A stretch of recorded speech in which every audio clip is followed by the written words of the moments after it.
And I'm beginning to think about perhaps trialing a project that looks at music for well-being with ex-offenders, that would incorporate more, I suppose, rather than the singing side of things, which is where my specialism is, and we can't do that because the choir I run is a therapeutic choir, and every one of those is either shielding or self-isolating because of their health conditions, and they don't have most of them don't have the capacity to work technologically, so Zoom is out. So until that situation can be reinstated, I'm thinking more along the lines of music appreciation and the sort of impact of music listening to kind of counteract any negativity over singing at the moment.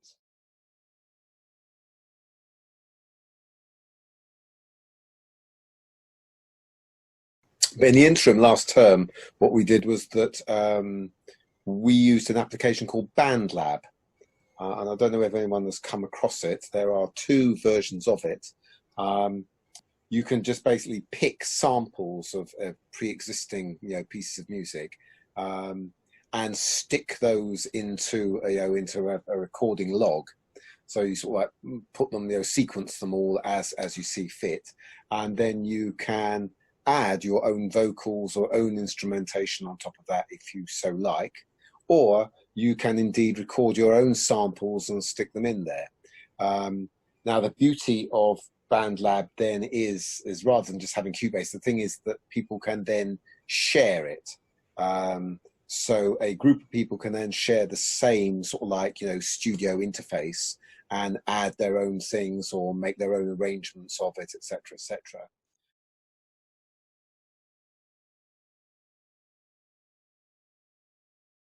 We basically tried to write a song together. So there was a group of 7 of us in the end.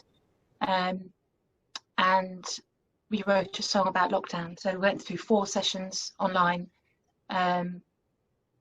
talking about our various experiences, and then kind of bringing out the words and the phrases and the structure of the song that we might put around that, and what kind of meaning we wanted it to have, and so on.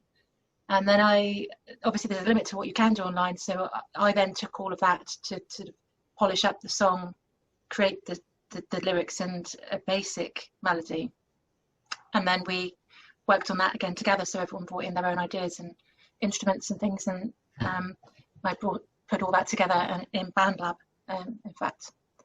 So, and then we also did a video, which was quite complex as well. So that everyone had to video themselves singing the song and singing the parts that they sing as well. So that was all playing the instruments that they play. And then this is where I had to get some technical help from my partner. We then stuck it together in a video bit of software. So yeah, there's a lot of work. That's what I'd say to people. I would warn you, there's a great deal of work involved behind the scenes and something like that. But then I did also really enjoy it and found it very satisfying. So it's something that I'm definitely considering doing in the future as a more professional thing.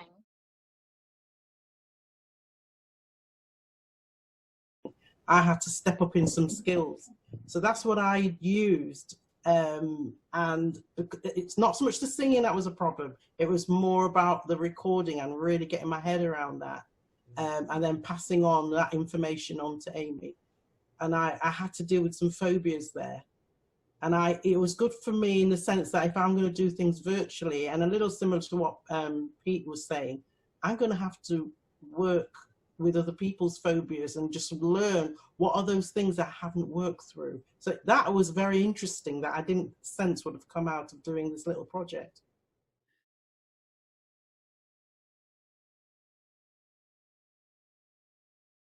Been doing some very low-tech singing online for our clients, so they can access some silly songs, just as me singing, and they can access that when they like, and very low-tech, even sang to a chap in hospital yesterday on the telephone, the good old telephone, just sang to him on that. We have singing opportunities in some of our double-handed end-of-life care recently.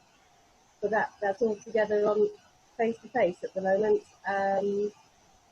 So as far as getting nearer a group or doing things online at the moment is so far removed from me. I can't begin.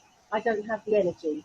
I don't have the techie know-how to begin to think how to organise music online. And Teresa, you just mentioned the telephone. Yeah, it was fantastic. And this is a gentleman who has Alzheimer's, who you know, he probably doesn't even really remember who I am, but he might remember a nice, warm, friendly face, a voice, and some familiarity with the songs we used to sing when he was in his house. And we had a lovely conversation. We had a lovely time singing, and I waited for him to repeat, and I could hear him singing it with me, all in real time, all together.